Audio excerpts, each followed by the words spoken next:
Hello friends, welcome to FDS pharmacy. तो आज की क्लास में हम डिस्कस करने वाले हैं जो diploma in pharmacy second year का सब्जेक्ट है बायोकेमिस्ट्री एंड क्लिनिकल पैथोलॉजी। इसका चैप्टर नंबर 2 का लेक्चर नंबर 1 है। ठीक है, तो आज की क्लास में हम ये सारे टॉपिक्स कवर करने वाले हैं। हम कार्बोहाइड्रेट्स के बारे में देखेंगे और उनकी क्लासिफिकेशन देखेंगे, उनकी बेसिस ऑफ कॉम्प्लेक्सिटी पे, रिएक्टिविटी पे और फंक्शनल ग्रुप पे। ठीक है, ये सारे टॉपिक आज की क्लास में हम डिस्कस करने वाले हैं। अगर आप इनकी पीडीएफ डाउनलोड करना चाहते हो तो हमारी वेबसाइट पर से कर सकते हो, fdspharmacy.in, और डिस्क्रिप्शन में लिंक है, वहां से भी जाके आप डाउनलोड कर सकते हो। टेलीग्राम चैनल को जरूर ज्वाइन करें, वहां पे हम डेली अपडेट डालते रहते हैं, जिससे क्या है आपकी एग्जाम की प्रैक्टिस अच्छे से हो जाएगी।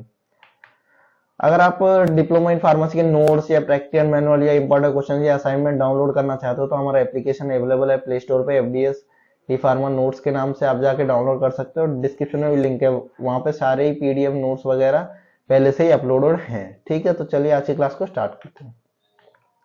सबसे पहले बात करते हैं कार्बोहाइड्रेट के बारे में। कार्बोहाइड्रेट्स और ऑर्गेनिक कंपाउंड, ठीक है, ये हो गया फर्स्ट पॉइंट। ये क्या है? ये एक ऑर्गेनिक कंपाउंड है, ठीक है, विथ जनरल फॉर्मूला CnH2O। ठीक है, जनरल फॉर्मूला क्या है? CnH2ON।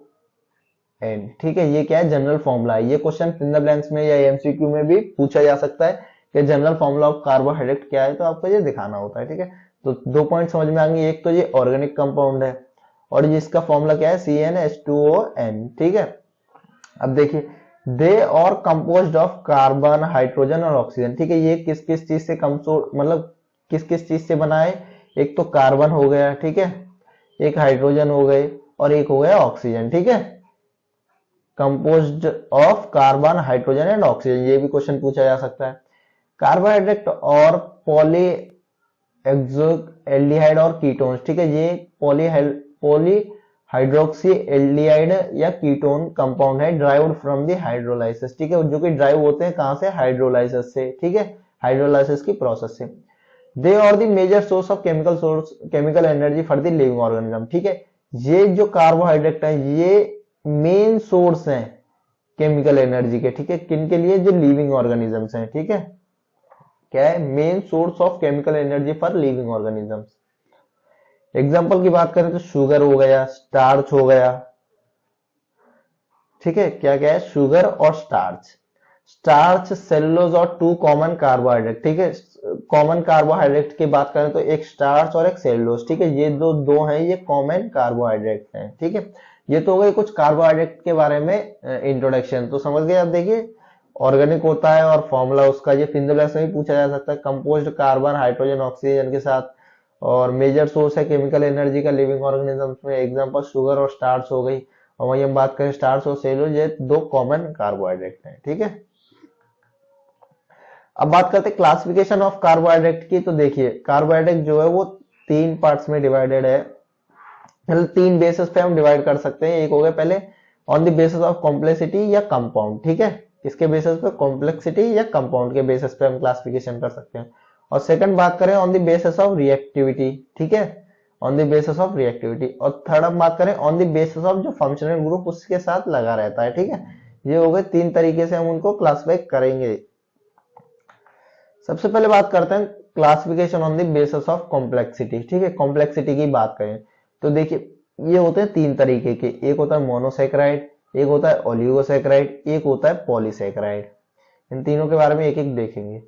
Carbohydrate that can not hydrolyse to simple compound और नोन एज मोनोसैकेराइड, यानी कार्बोहाइड्रेट जो कि हाइड्रोलाइज नहीं हो सकता, यानी वो ब्रेक नहीं हो सकता है, यानी वो डिवाइड नहीं हो सकता है, टूट नहीं सकता है, यानी वो सिंगल सैकेराइड में प्रेजेंट है, तो उसे हम बोलेंगे मोनोसैकेराइड। ठीक है, क्या है मोनोसैकेराइड? क्या होते हैं? Carbohydrate that can not be hydrolyse to simple compound, यानी वो सिंपल कंपाउंड में टूट नहीं सकते, उन्हें हम बोलते हैं monosaccharide.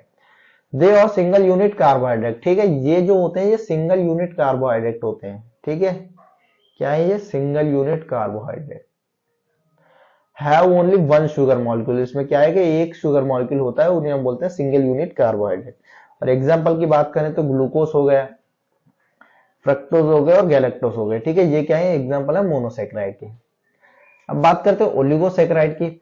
They are made up of 2 to 10 unit of monosaccharide या सिंपल शुगर। ठीक है, यानी जो 2 से 10 के बीच की यूनिट प्रेजेंट होती है, यानी 2 या 10 मोनोसैकेराइड है या सिंपल शुगर है, उससे जो कंपाउंड बन रहा है उसे हम बोलेंगे ओलिगोसैकेराइड। तो उसमें होता है डाइसैकेराइड, होता है ट्राइसैकेराइड, टेट्रासैकेराइड, ऐसी होता है 10 तक। तो डाइसैकेराइड की बात करें तो this oligosaccharides consist of 2 monosaccharides, यानी जिसमें 2 मोनोसैकेराइड यानी 2 सिंपल शुगर प्रेजेंट होते हैं उन्हें हम बोलते हैं डाइसैकेराइड। वही हम बात करें this oligosaccharide consist 3 monosaccharide consist करते हैं उन्हें हम बोलते हैं ट्राइसैकेराइड। वही हम बात करेंगे 4 मोनोसैकेराइड की तो टेट्रासैकेराइड। ठीक है, ये इस तरीके से डिवाइडेड है।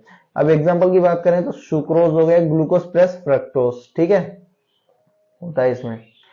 और वहीं हम ट्राइसैकेराइड की बात करें तो रेफिनोज हो गए, जैसे ग्लूकोज, फ्रक्टोज और गैलेक्टोज। ठीक है, जब ब्रेक करते हैं तो ये तीनों चीज निकलती है इसमें से। ठीक है, अब बात करते हैं पॉलीसैकेराइड की। A single molecule of polysaccharide sugar is formed by polymerisation of more than 10 monosaccharide unit, यानी 10 से ज्यादा मोनोसैकेराइड यूनिट से बनता है उसे हम बोलते हैं पॉलीसैकेराइड। ठीक है, जो पॉलीमराइजेशन से बनता है। ठीक है, और एग्जांपल की बात करें तो इसमें स्टार्च हो गया, सेलुलोज हो गए। ठीक है, अब ये तीनों के बारे में समझो, मोनोसैकेराइड यानी सिंगल यूनिट, और ओलिगोसैकेराइड 2 या 10 यूनिट के बीच में जो प्रेजेंट है, तो पॉलीसैकेराइड 10 से ज्यादा यूनिट का शुगर प्रेजेंट है, सिंपल शुगर या कार्बोहाइड्रेट मान लो, उन्हें हम बोलते हैं पॉलीसैकेराइड। ठीक है, इनके एग्जांपल आपको जरूर ध्यान रखने क्योंकि ये पूछे जा सकते हैं एग्जाम में। अब classification on the basis of reactivity. ठीक है, तो एक होते हैं रेड्यूसिंग शुगर होते हैं, एक होते हैं non reducing sugar. This sugar act as a reducing sugar, this reduce Fehling's and Tollens reagent. ठीक है, यानी जो शुगर होता है जो कि रेड्यूसिंग एजेंट की तरह काम करता है वो होते हैं रेड्यूसिंग शुगर, जो कि reduce Fehling's and Tollens reagent को रेड्यूस कर देता है। ठीक है, ये होगा रेड्यूसिंग शुगर। वही हम बात करें non reducing sugar, this sugar does not reduce Fehling and Tollens reagent. ठीक है, उन्हें हम बोलते हैं नॉन रेड्यूसिंग शुगर। ठीक है, रिएक्टिविटी के ऊपर रिएक्टिविटी के हिसाब से क्लासिफिकेशन करें तो दो तरीके होते हैं, reducing sugar, non reducing sugar. अब बात करते हैं classification on the basis of functional group. ठीक है, on the basis of functional group, जैसे एल्डोज हो गए या कीटोज हो गए। Aldose, this sugar have aldehyde functional group. ठीक है, इसमें क्या होता है, ये भी एक शुगर है और इसमें एल्डिहाइड फंक्शनल ग्रुप होता है, जैसे एग्जांपल डी ग्लूकोज हो गया। वही हम कीटोज की बात करें तो this sugar have and ketone functional group, इसमें कीटोन फंक्शनल ग्रुप होता है, एग्जांपल जी फ्रक्टोज। ठीक है, तो ये हो गए फंक्शनल ग्रुप के बेसिस पे और ये रिएक्टिविटी के बेसिस पे। ठीक है, तो देखिए आज की क्लास में हमने क्या क्या डिस्कस किया। सबसे पहले हमने कार्बोहाइड्रेट के बारे में डिस्कस किया, उसके बाद क्लासिफिकेशन देखे एक एक करके, फिर उनकी classification on the basis of complexity, on the basis of reactivity और on the basis of function group के हिसाब से उन्हें क्लासिफाई किया।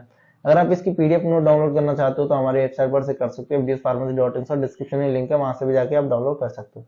टेलीग्राम चैनल को जरूर ज्वाइन करें, वहां पे हम डेली अपडेट डालता रहता है, जिससे कि आपकी एग्जाम की प्रैक्टिस अच्छे से हो जाएगी। लाइक करें, शेयर करें, अपने फार्मेसी फ्रेंड्स में, चैनल को जरूर सब्सक्राइब करें। Thank you for watching the video.